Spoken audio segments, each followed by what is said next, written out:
Retailers to banks to the government, it's becoming more and more clear these entities are struggling to keep your personal data safe from cyber hackers. So what can we do to protect ourselves? Joining me now, Theresa Payton, the CEO of Willis, a digital security company and author of the book, The Privacy, that is Privacy in the Age of Big Data. There it is right there.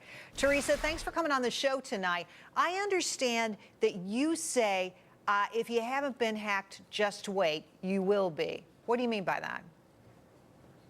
Well, it's one of those things where, unfortunately for all of us, there's this unprecedented amount of data being collected, mostly to try to help us.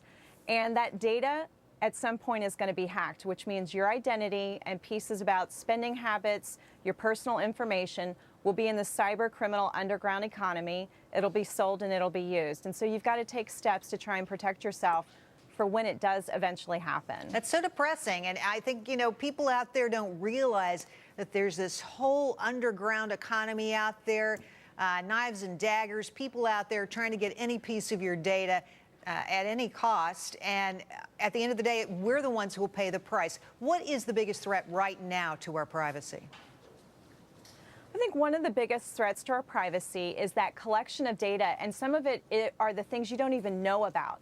I think a lot of people realize what you overshare on Facebook, what you might post online. They understand that and they know they can control that. They don't realize, for example, at Target, they ask scientists behind the scenes, what could we do to know that our customers are pregnant before they actually tell us so that we could send them value-added services? And they actually found out a young woman was pregnant before her family did and sent coupons to her house in order to try and help her. So I just don't think people realize that there are different things that you do in your normal everyday life that puts your privacy and identity at risk. Theresa, we've told that story here at the Willis Report before, and it's truly astonishing because when you think about the number of people who were compromised at Target, think about those little cards that they were carrying and that data, which also includes everything about your medical history, the drugs you take, all the information about you. That would be tragic to get into the marketplace. What are these bad guys paying up for now? What is the most valuable piece of information about people? Well, they still absolutely love your bank account information because it's a very quick hit and run for them. But they're really looking for that pot of gold at the end of the rainbow. So they don't just want the credit card now. They want that personal information, and they love your email addresses. Why? Because they know you've tied it to the rest of your life. And this is why I tell people you want to have more than one email address.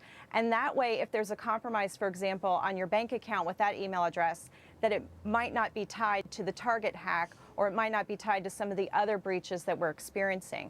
Well, this is a great piece of advice, I think, that I haven't heard before, and something that people should really heed. So you create a new email address to attach to, say, your bank accounts that you use online. And that way, hey, look, here's what these guys do. They get whatever information they can. They call the bank. They say, I really need to change my passcode to get into the system, and here's my email address. And they get in, and they change the passcode. And they get in. And once they're in your bank account, account, right. That's a disaster. Theresa, thanks for coming on the show tonight. Great information. We really appreciate your time. Thanks for having me. Great stuff. All right. Later in the show, a whistleblower shedding light on a hospital chain that is being encouraged to raise your bills. And a host of worries converging on traders as they sent the Dow plunging below 16,000. When will this global rout end?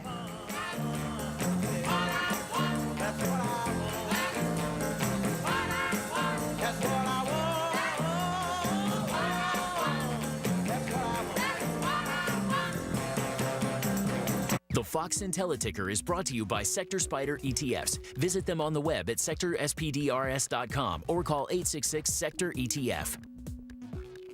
You can experiment with your investments. Choose the stocks you like one by one, or select Sector Spider ETFs and add the